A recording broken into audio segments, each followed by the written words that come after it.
So if you got, for example, a study where they looked at a group of runners who just do running by itself, and a group that does concurrent training, so combination resistance and running sessions.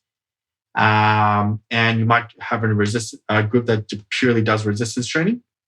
And then you are to do a running economy test, as a baseline. So before the training program starts, and then 8 weeks afterwards, you do a running economy test on those individuals again.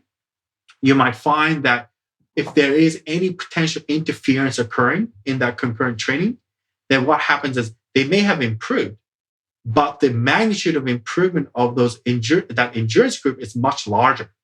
So it's a bit deceiving when we say impairment or compromise, because people then have this preconceived notion that if you undertake concurrent training, then you're going to be worse than when you started. It's not the case. It just means that the rate of improvement is not as good. And that's why I tend to like to use the word suboptimal. And you'll find that a lot of the papers that I published, I don't want to say a lot of papers, but the papers that I published in concurrent training, when I refer to the potential interference and its impact on training adaptation, it's suboptimal.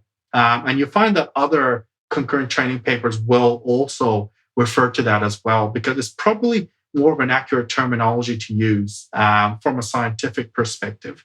Because ultimately, it's not that you're worse than where you started. It's just that because of the combination of the two modes of exercise and the fact that they're not compatible with the type of training that they implemented, it's not as good as if they had done it by itself.